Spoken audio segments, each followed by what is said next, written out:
Hey everybody, welcome back to Avalon, episode 28, and today we're back and working on our outdoor shopping center just off to the side of our new train station.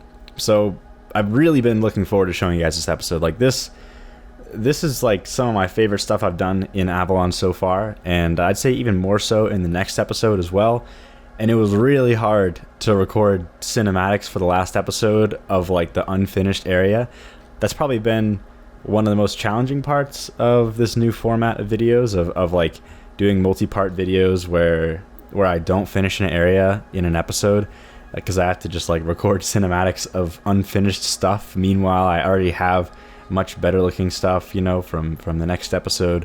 So that's been tough, but either way, today's the day we're going to work on the detailing for this area. So first, like right off the bat, I want to talk about a little trick that I'm using here that I think I learned this from Noguchi. If you've seen his videos, he's like a French City Skylines player.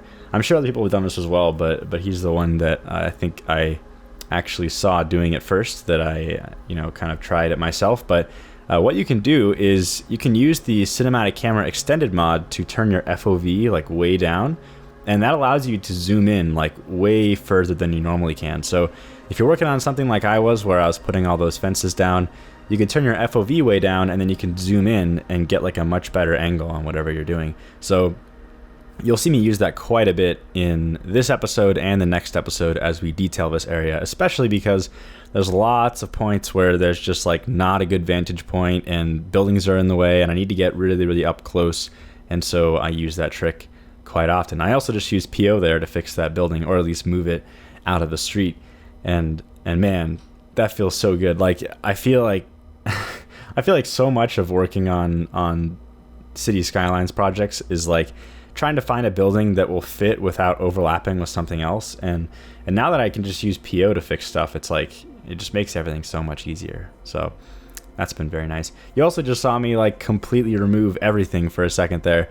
That was because I needed to upgrade all of the pedestrian paths because they were like visible and I wanted to make them invisible. And of course, upgrading or changing networks, if they're colliding with growables, they'll destroy the growables. So I had to move all the growables out of the way and then do the upgrade, and then Control Z with move it to fix everything. So that's what you just saw right there. But now we finally have our invisible walkways, and you can kind of see what our upper walkway is going to look like, which is very nice. It's pretty convincing. Like it really just looks like a natural element in the whole area, which is pretty cool.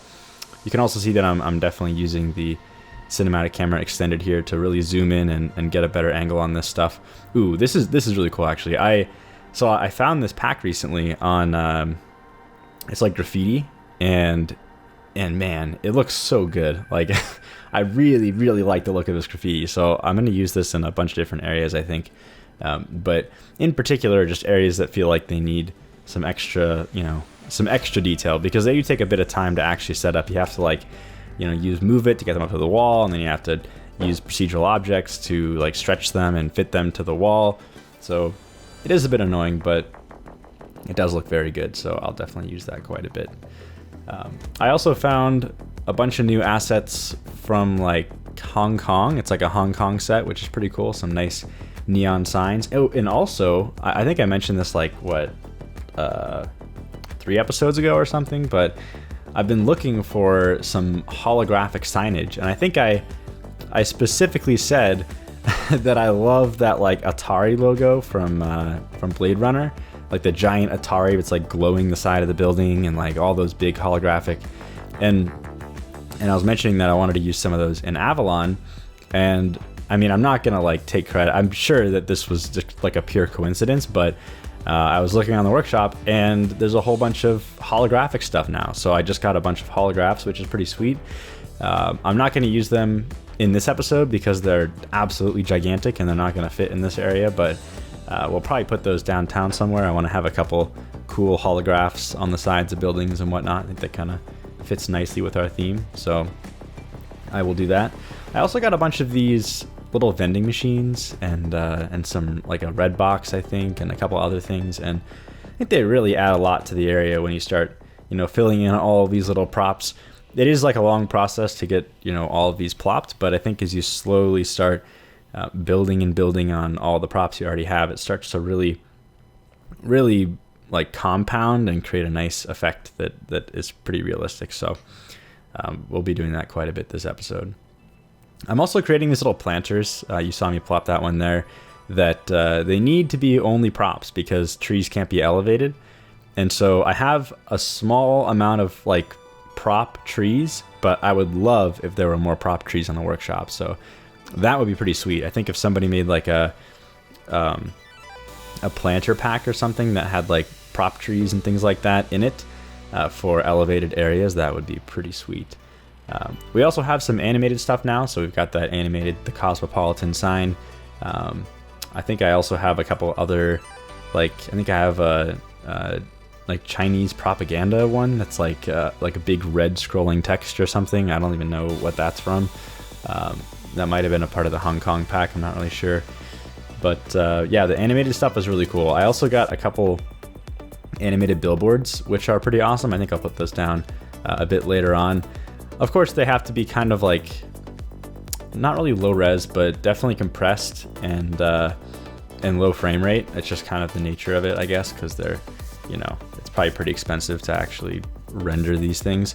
I think the ones that are easier are the scrolling ones, since they're just like a shader. They're not like actually animated. So I guess that's probably why those can be a bit nicer. But we'll pop those more later on, I think. I tried to do a lot of this pipework stuff again, having lots of industrial elements as a part of our detail. Definitely intertwined with all the advertisements. I also, again, take advantage of PO quite a bit here. I was about to try to like copy paste it and like make it look like it was larger, and I was like, oh wait, I can just use PO and then I can just do that, and look at how much easier that was. So I certainly see us using a lot more PO in the future as we continue on Avalon.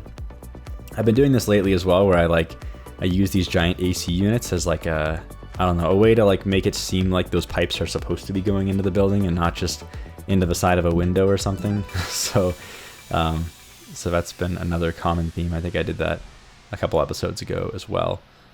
Of course, we got some CCTV or something like that. That's what it's called or something. Some more cameras, some cameras around. And then the billboards. I think I got some new billboards as well. I know I got some animated ones, but I think I also got some others, which is very nice. And we do now have the ability to actually change their size, which is very nice. I haven't really actually had to use it yet because most of them, there's enough variety that I can just kind of use them, at their base size. I'm also trying not to, I'm trying to find ways to not use PO, not because I think it's bad or anything, but just because it takes longer. So it's nice to keep my workflow not reliant on PO, so that I can continue to make things quickly. And then when I see a good use for PO, then I definitely use it. But it can certainly slow down the process quite a bit. So I also have a couple of these gigantic billboard signage things that I've been plopping around lately. You can see I'm using what I'm actually using is the supports for, I think, B. Swigglehausen's that's not the Golden Gate Bridge, it's the Bay Bridge, I think. But they work really well as giant support structures, so I've been using those quite a bit. I also use some of these logos from I don't even know what on a lot of buildings. I found a couple of these. I don't even know where these came from, actually. These big Japanese billboards or Chinese billboards. I'm not sure if those are Chinese or Japanese. I think that's Japanese, but yeah, I'm not sure. I think I just randomly found a building, a single building by itself, not even a part of a collection, and it had that prop in it, and then the building itself is broken and I can't even place it. I place it and half the meshes are missing, but the billboard is still a prop and it looks awesome. So I've been using that as well. I also noticed some weird behavior with PO. You saw that I just converted the sign to PO and it was a neon sign. And then right when I converted it, all the neon, all the glowing stuff just went away. I've been able to replicate that with other like glowing neon signs. So I'm wondering if it doesn't support that, or some weird bug maybe, or something like that. But either way, kind of a bummer. So something to keep in mind, because I wanted to like stretch these big Hong Kong signs, because I wanted to make them all the same size underneath a piece later on, which I think I cut this whole part out because I literally just spent like 20 minutes experimenting. I was like, there's got to be a way that I can convert this to PO and not break it, but for some reason that's what happens. So I'm not really sure about that. But it is nice to have all this neon. I think it fits pretty nicely with our aesthetic. Oh, there's the scrolling billboard that I was talking about earlier. The scrolling propaganda. That's what it's called anyway. Scrolling propaganda. Like literally, that's what it's called. I can't read Chinese, but or whatever. I think that is Chinese. I don't know, some form of Chinese. But anyway, okay. Here's a great use of the cinematic camera extended. You saw me zoom in to place that neon open sign. I have a whole bunch of those neon signs. Like the open one is like beer and liquor, and like a couple different like beer brands. I think the stereotypical neon signs that you see in liquor stores, and they're so small and they're so hard to place on windows normally. And once you like use the zoom trick with cinematic camera extended, all of a sudden it's like super easy to get in there. So I definitely recommend using that if you have the opportunity. But anyway, if you couldn't tell by now, this build is definitely inspired pretty heavily by Cyberpunk 2077, and actually this particular area in here, I definitely got a lot of inspiration from Cyberpunk. I'm pretty excited for Cyberpunk, if you couldn't tell. In fact, I've been thinking about booting up my Twitch streams again. I used to stream on Twitch a while ago, and I think that now with this new episode format, it might actually work pretty well to just kind of stream as I build and record, and it could be kind of fun. So maybe I'll do that, but maybe I'll also stream Cyberpunk when it comes out. It's kind of funny to think that Cyberpunk will probably come out far before Avalon is ever finished. I don't think I would have ever thought that a year or a year and a half ago when I started this project, but it looks like that's going to be the case. So maybe we'll get to play some Cyberpunk, get some inspiration for the project. Who knows? Also that was the PlayStation animated logo here. We'll see if I hit play here sometime soon, so you can see it actually animating. I think whenever I first plopped it, it wasn't even like I wasn't playing. I didn't even know it was animated, and then all of a sudden it started animating. I was like, wow, that's pretty cool. I'd love to see some more animated billboards and things on the workshop. There's already quite a few, but it'd be pretty awesome to get some more, even some modest ones that are like really simple and loop nicely, because I know that a good chunk of the animated billboards right now, they're pretty, I mean, you could tell they're definitely have been created very with a very new mod, right? Like this mod is very, here we go, now it's animating. And so they don't loop very well, or they're pretty low frame rate. And they probably have to be low frame rate, but I think you could probably get pretty creative with how you use scrolling textures to kind of do the same thing. This one looks really good though. This like animated city is super awesome. So I wanted to get that one in there as well. And of course, utilizing a lot of these billboard holders. I don't know what you call these, like I guess that's what they're called. I don't know, iron supports or something. Oh, here's some more graffiti that we added here. There's some really cool graffiti in this set. I'd love to see some more graffiti packs if people are interested, because it's really, really cool.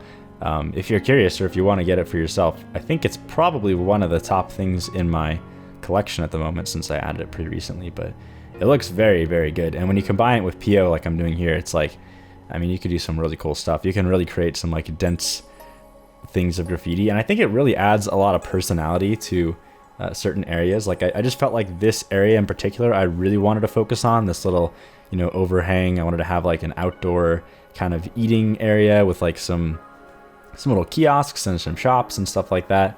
Especially because it's so high traffic. We're gonna have so many people coming in and out of this pottery barn because it's the main connection down to the lower area. There's like 3 or 4 of them, but this one is the closest to the station, so it gets the most traffic. So I figured it would be worthwhile to really add some detail here. And I think, man, I really can't wait actually until we get like all the lines connected, because right now none of my metro lines are connected. None of the lines in the station are even connected. Literally, all of this traffic is just from people getting off of the regional train that isn't even a line. It's just like a regional train connection. So when we actually have the metros, it's going to be like a really bustling area, which I'm pretty excited about.